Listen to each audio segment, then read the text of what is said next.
Hi friends, நாம் இப்போ இந்த வீடியோவில் எதை பற்றி பார்க்க போகிறோம் அப்படின்னா, தற்போது இந்திய அணி உலக டெஸ்ட் சாம்பியன்ஷிப்புக்கான இறுதிப் போட்டிக்குள்ளே நுழைவதற்கு தற்போது டெம்பா பவுமா அவர்கள் பார்த்தீங்கன்னா தற்போது இந்தியாவுக்காக உதவியிருக்காங்க. இலங்கை அணிக்கு எதிரான டெஸ்ட் போட்டியில் இவங்க 2 இன்னிங்ஸை செய்த சம்பவம் தான் தற்போது இதற்கு முக்கியமான காரணம். அது பற்றின முழுமையான விவரத்தை பார்ப்போம்.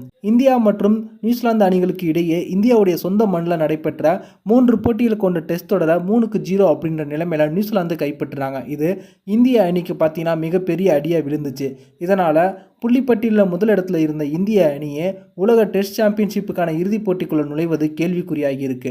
ஆஸ்திரேலிய அணிக்கு எதிரான 5 போட்டிகள் கொண்ட டெஸ்ட் தொடரில் 4 போட்டிகளில் வெற்றி பெற்றால் மட்டுமே இந்திய அணி இறுதிப் போட்டிக்குள்ள நுழைய முடியும் அப்படின்ற சூழ்நிலை உருவானுச்சு.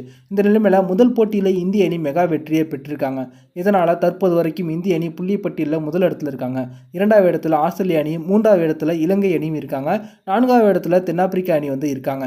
இப்படி இருக்கக்கூடிய நிலைமையில் தற்போது பார்த்தீங்கன்னா தென்னாப்பிரிக்கா மற்றும் இலங்கை இந்த 2 அணிகளுக்கும் இடையே டெஸ்ட் தொடர் தற்போது துவங்கி நடைபெற்று கொண்டிருக்கு. தென்னாப்பிரிக்கா மைதானத்தில் நடைபெறக்கூடிய இந்த போட்டியில் முதல் போட்டியில் பார்த்தீங்கன்னா பேட்டிங்கில் தென்னாப்பிரிக்கா அணி ரொம்பவே திணறினாங்க. அந்த சமயத்தில் கேப்டன் டெம்பா பவுமா 70 ரன்களை குவித்தாங்க. அதன் பிறகு தென்னாப்பிரிக்காவுடைய பந்து வீச்சை தாக்குப்பிடிக்க முடியாமல் இலங்கை அணி 40 ரன்களுக்கு ஆல் அவுட் ஆக அதன் பிறகு 2வது இன்னிங்ஸில் மெகா ஸ்கோரை குவிச்சாங்க தென்னாப்பிரிக்கா. இதில் பார்த்தீங்கன்னா கேப்டன் பவுமா அவர்கள் சதம் அடித்து தற்போது தென்னாப்பிரிக்கா அணியின் வலுவான நிலையை எட்டுவதற்கு உதவியாக இருந்தாங்க.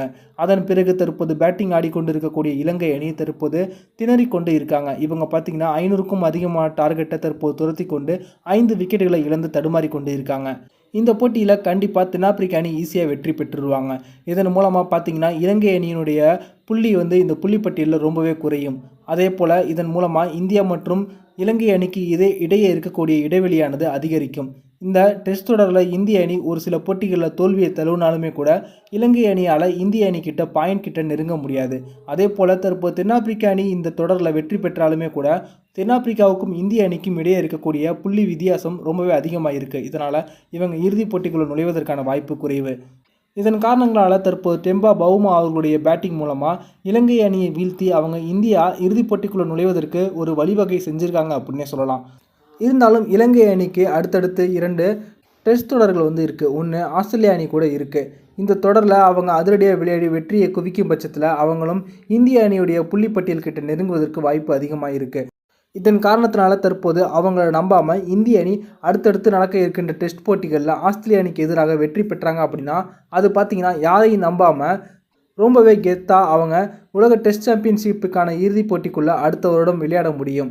இங்கிலாந்தில் நடக்க இருக்க இந்த ஒரு டெஸ்ட் சாம்பியன்ஷிப்புக்கான இறுதிப் போட்டியை வெல்வதற்கு இந்திய அணிக்கு அதிகமான வாய்ப்பு இருக்குது. தற்போது இருக்கக்கூடிய இந்திய அணி பார்த்தீங்கன்னா அனைத்து நாடுகள்லையுமே சுற்றுப்பயணம் மேற்கொண்டு திறமையான ஆட்டத்தை வெளிப்படுத்தி கொண்டிருக்காங்க. இந்த நிலைமையை சரியாக பயன்படுத்தி இந்திய அணி மட்டும் விளையாண்டு இறுதிப் போட்டிக்குள்ளே நுழைந்தாங்க அப்படின்னா கண்டிப்பாக இந்த சாம்பியன்ஸ் பட்டத்தை இந்த முறை இந்திய அணி கைப்பற்றிடுவாங்க.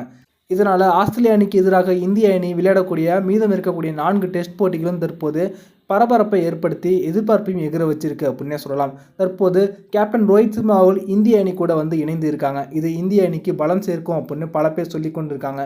இருந்தாலும் பல முன்னாள் வீரர்கள் பார்த்தீங்கன்னா தொடர்ந்து ஜஸ்பிரீத் பும்ரா அவர்களை கேப்டனாக செயல்பட்டால் சரியாக இருக்கும் அப்படின்னு அவங்களுடைய கருத்துக்களையும் தெரிவித்து கொண்டிருக்காங்க. இந்த வீடியோ உங்களுக்கு பிடிச்சிருந்துச்சுன்னா லைக் பண்ணுங்கள், ஷேர் பண்ணுங்கள். நன்றி.